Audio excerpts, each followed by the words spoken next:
nós temos novidade no caso da Renata. Quem é a Renata? É a grávida morta pelo marido nos Campos Gerais.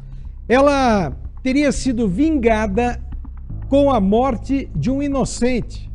Os suspeitos dessa vingança agora foram presos. Deixa eu voltar para o Bitar. Bitar, explica melhor essa história, inclusive para quem chega. Paulo Gomes, nós acompanhamos essa história em Ponta Grossa, nos Campos Gerais, desde o início. Desde quando a Renata foi morta pelo próprio marido, ela estava grávida de alguns meses, quando ele agrediu ela até ela ficar desacordada e depois a esfaqueou. Por conta disso, a polícia começou ali, logo depois, a procurar por ele. Mas, Paulo, enquanto a polícia estava procurando por ele, alguns familiares ali da Renata, quando ficaram sabendo da morte dela e que o marido dela até então era o principal suspeito, começaram a procurar ele também. Só que nesse caso, decidiram se vingar de uma outra forma. Não mataram o Jonathan, mataram o pai dele e ainda balearam uma criança de 2 anos e outra criança de 3 anos de idade. Ou seja, um homicídio e 2 tentativas de homicídio para essas pessoas. A polícia desde o início imaginava que era uma represália, que era uma vingança pela morte da Renata. O que ninguém imaginava é que seriam parentes tão próximos dela que teriam essa coragem, então, de se vingar matando uma pessoa inocente. E isso a gente conta a partir de agora, aqui no Cidade Alerta.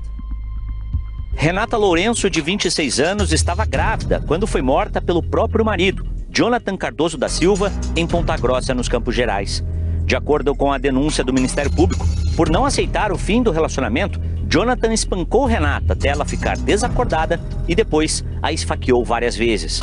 O suspeito ainda mandou mensagens para a mãe de Renata dizendo o que tinha feito e alertando que a casa estava trancada. Eu estava na cama deitado, daí de repente ele me mandou uma mensagem. Ele falou, dá para você descer lá em casa, que a Renata não está bem.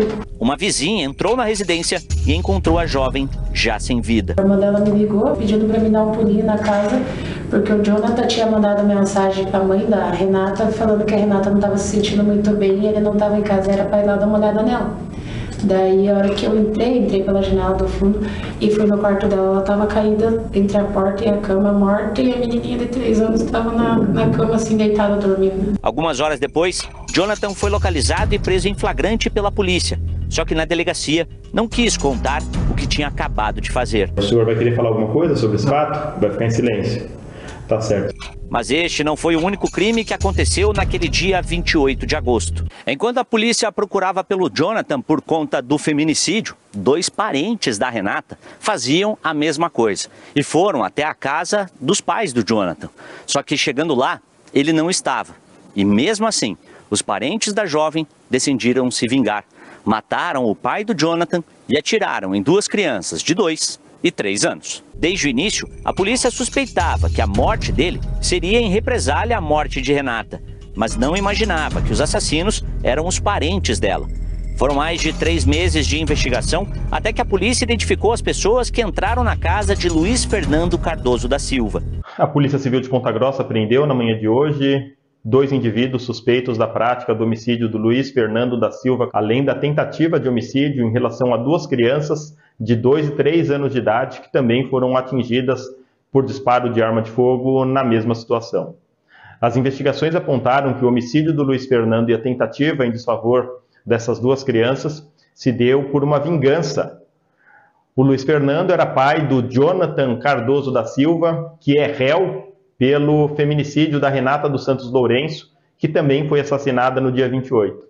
Os investigados, então, um amigo e familiares da vítima Renata, teriam ido até a residência de familiares do Luiz Fernando, atrás do Jonathan. Não encontrando, decidiram então se vingar e matar familiares de Jonathan. Na ocasião, o Luiz Fernando, um rapaz que não tinha nenhuma anotação criminal, tinha uma vida tranquila, trabalhador, acabou sendo assassinado covardemente por essas pessoas. A RIC TV Record descobriu que os presos são Alexandro Santos Lourenço e Gilson Rosas de Oliveira Martins. Alexandro é irmão de Renata e Gilson é o cunhado. Um terceiro indivíduo ainda é procurado pelas equipes policiais e agora essas investigações elas devem finalizar. Se condenados, estes indivíduos podem pegar uma pena que varia de 20 a 70 anos de prisão. Já em relação ao assassinato de Renata, Jonathan foi denunciado por motivo torpe, meio cruel, impossibilidade de defesa da vítima e condição do sexo feminino. Além disso, responde ao agravante do aborto, já que ao assassinar Renata, ele matou também o filho que ela esperava. Tá aí, Paulo Gomes. Então, são dois casos agora que a polícia elucida, que a polícia finaliza. Um deles já estava denunciado, inclusive, que é o caso do Jonathan. Mas fica aí, né? Toda a lamentação também que os familiares da Renata, além do luto, vão ter que conviver ainda com dois parentes presos. O Gilson, que era o cunhado, e o Alex, que era o irmão da Renata, naquele momento de raiva ali, enfim, de querer algum tipo de justiça, mataram um homem inocente e também vão pagar pelo crime que cometeram. Paulo. Fechou, Bitar.